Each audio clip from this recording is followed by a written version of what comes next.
ஒரு அடர்ந்த காட்டில் புறா ஒன்று தன்னோட 3 குழந்தைங்களோட வாழ்ந்து வந்துச்சு.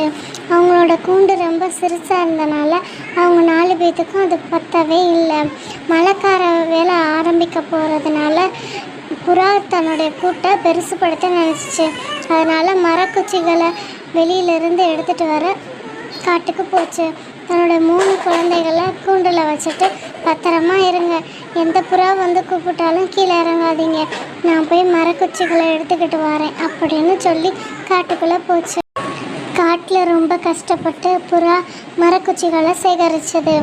ஆனால் புறா கயிறை எடுத்துக்கிட்டு வர மறந்துருச்சு.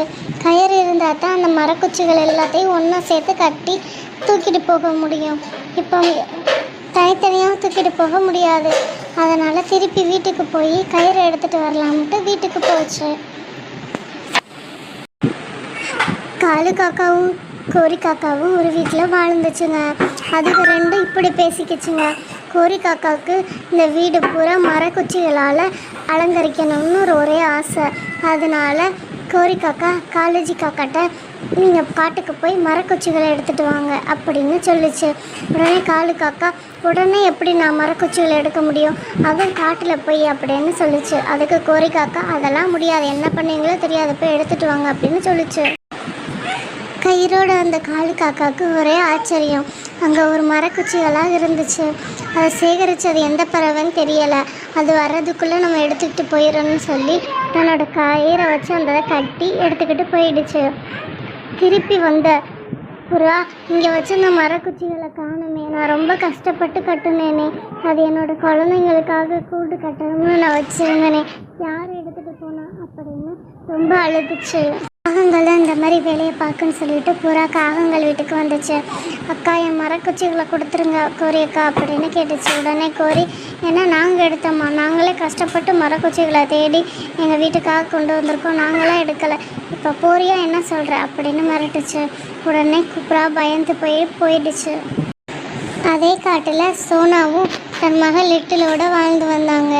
அவங்க இந்த வருஷம் நெற்பயிர் வச்சுருந்தாங்க. அது நல்ல பலனை தந்துருந்துச்சு. உடனே சோனாவும் லிட்டிலும் ரொம்ப சந்தோஷமாக பேசிக்கிருந்தாங்க. உடனே சோனா, நான் அறுக்கிறதுக்காக ஆள் கூட்டிகிட்டு வரேன் லிட்டில், நீ வீட்டுக்கு போ, அம்மா அதெல்லாம் அறுத்து உடனே வீட்டில் போய் சேர்க்கணும், அப்போ தான் இந்த வருஷம் பூரா நம்ம பஞ்சம் இல்லாமல் சாப்பிடலாம் அப்படின்னு சோனா குருவி சொல்லிட்டு அறுக்கிறதுக்கு ஆள் கூட்டிகிட்டு வர போயிடுச்சு. சோனா குருவி கிராமத்தில் போய் ஆட்களை அறுவடை பண்ண கூட்டிகிட்டு வர பறந்து போச்சு.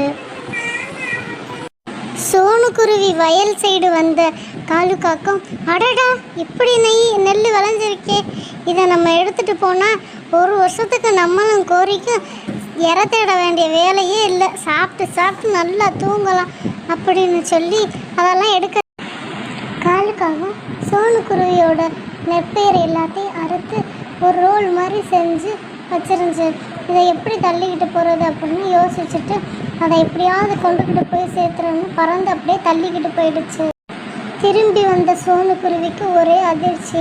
அதோட வயலில் இருந்த நெற்பயிர் எல்லாத்தையும் யாரும் அறுத்துட்டு போயிட்டாங்க அப்படின்னு ரொம்ப தேம்பி அழுதுச்சு. அதுவும் பொண்ணும் இந்த நெற்பயிரை நம்பி தான் இருந்தோம், இப்போ யார் அறுத்துட்டு போனாங்கன்னு தெரியலையே அப்படின்னு அழுதுச்சு. உடனே அப்போ வந்து புறா, என்னோட மரக்குச்சிகளையும் இந்த மாதிரி தான் எடுத்துகிட்டு போச்சுங்க, இந்த கோரி காக்காவும் காலேஜின்னு இப்படி பண்ணுறாங்க அப்படின்னு சொல்லி மற்ற பறவைகளுக்கு தங்கள் மேல் சந்தேகம் வந்ததுன்னு நினச்ச காலேஜியும் கோரி காக்காவும் அதை மறைவான இடத்துல வைக்க வெளியே கிளம்பி அதை தூக்கிட்டு போச்சுங்க. போகிற வழியில் ரொம்ப மழை வந்தது. அதனால் ஒரு மரத்துக்கு கீழே வச்சு அந்த நெற்பயிரை ரோலை தலை மேலே வச்சு நின்றுச்சுங்க. அந்த நெற்பயிரோல் ஈரப்பட்டனால ரொம்ப வெயிட் ஆகி அதுக்கு மேலேயே விழுந்துச்சுங்க. 2 இறந்து போச்சு. அந்த பக்கமாக வந்த சோனு குருவியும் புறாவும் காகங்கள் இறந்து கிடக்கிறத பார்த்துட்டு, சோனா உன்னோட நெற்பயிரை நீயே எடுத்துக்கிட்டு போ அப்படின்னு புறா சொல்லிச்சு.